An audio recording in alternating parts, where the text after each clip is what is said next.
Okay, the first one we're going to do is please give 0.05 mils twice daily times 10 days, which means every 12 hours. So twice daily is every 12 hours. 0.05 is going to be less than 0.1. So you're actually going to do half of 0.1. So if we had like 0.02, you're going to do, each notch of these is 2. So you're going to do 2, 4, that'll be a 5 in the middle right there where it has that like longer hash, 6, 8, and then 1. It does the same here, and then it goes to 2. So these are all a tenth in here. So if we want 0.05, so 0.05, I always recommend drawing up a little bit in your syringe, pushing it out to get the air out of the syringe, and then you're going to draw it up again. You're going to kind of tap to get the air to move up to the top. And see that air bubble is still in there. So we're going to flick it to get this air bubble to move up to the top. And it's being difficult, so we're going to try again and get that air bubble up to the top. Most of that air bubble is gone now. So now we're actually going to draw up our medication now that we've got a syringe with no air. So now we're going to squeeze out the majority up to our 0.05 that we have. And you'll see it's now going to be less than 0.1 because we are looking at 0.05. So a really, really small amount here. And then you're going to give that orally to your kitten every 12 hours. Next, we're going to do 0.25. So this is going to incorporate what we learned with the last drawing up as well as a new one. So we're going to utilize the 0.2, but we're also going to go down into the smaller amounts like we did with the last one. And we're going to go into the tenths here, and we're going to get a point, the 0.05s as well. So you're going to get 0.2 and then 0.05, which is going to be 0.25. Getting these really small amounts here again. Same again, you're going to draw it up. I always spit the medication back in to try and get all of the air out of the syringe and kind of fill this top portion up with liquid. Then you're going to draw up a larger amount. You're going to kind of squirt back in what you don't need. And then now you have 0.25 on your syringe here. And if we say that we're going to give this one once a day, we're going to give that every 24 hours. So if we choose to give that every night, we're going to make sure that we give that around the same time every evening. Okay, so now we're going to get into the bigger amounts. So now we're into the 1 mils. So we're into the larger decimals here where I'm asking you to give over a mil. So we don't have a 0 before the decimal anymore. We have a 1 or larger before the decimal. So right now we've got 1.25. So the same as we learned before, where that we've got the 25 here, but we've also got a 1. So we need an entire mil plus a quarter of a mil.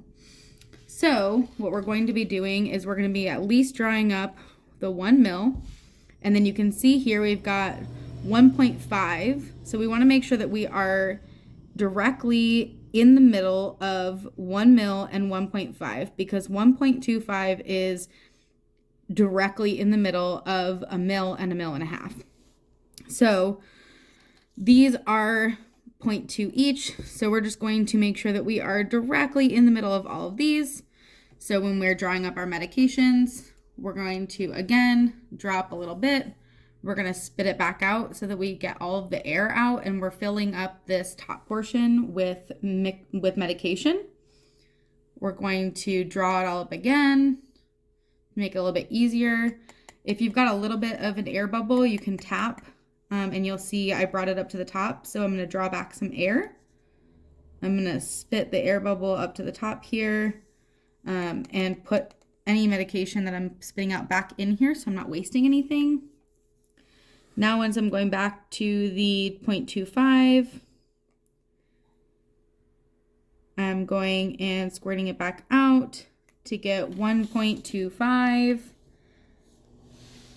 Your medications will usually be a little bit thicker. We're using juice as an example since it's red and it's easier to see, but your medications shouldn't be dripping out like this. They're a lot thicker and they usually stay in the syringe. Obviously, juice does not. What if I only have a 5 ml or a 1 ml syringe and I need 1.25? So if you only have a 5 ml or a 1 ml syringe and you need 1.25, you can also take your 5 ml syringe, and you can find your 1 ml, and then these are also 0.2s. So you can do 0.2, 0.4, 0.6, 0.8, and 2 ml. So you'll count to 0.2 and you'll go right here a little bit more than 0.2. So you will draw it up, spit it back out to get the air, and draw it up, tap to get that air bubble out. And then we're going to find that 0.2 right there.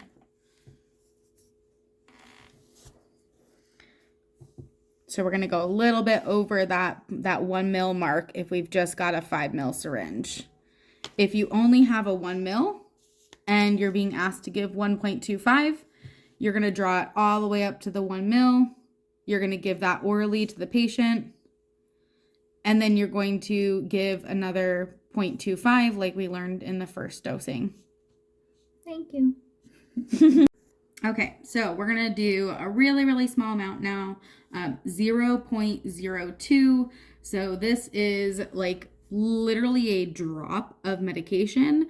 And so if your patient is being given this, you really need to be careful. This means you have a tiny patient or a really high concentration of medication. So we need to make sure that we're being really careful drawing this up and giving the right amount. If you are ever questioning if you're giving the right amount to your foster, making sure that you are sending a picture to your medical coordinator. So that way you're making sure that you're drawing up the medications appropriately. The last thing that we want to do is be overdosing. Some of these medications are really dangerous to give if we are overdosing. We don't want to be giving 0.2 of the medication versus 0.02. There's a huge difference.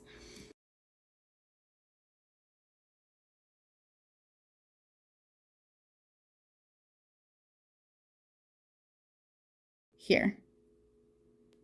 So 0.2, 0.02. There's a huge difference. So again, we're going to draw up, spit some back so that we can fill the hub. If we've got 0.02, we're going to fill that up and just be really careful. So if we look, we've got our 0.02, and I'll spit it out so we can see that's our 0.02. If we were to give the wrong amount and give 0.2, so that would be the wrong amount, 0.2. This is the wrong amount. This is if we're reading the decimal incorrectly. That is such a large difference with the decimal being read incorrectly than if we are reading the decimal correctly. So just a really important reminder to making sure that we are reading the decimals correctly, and that if you are confused about how much you're giving, that you are just double checking with your medical coordinator.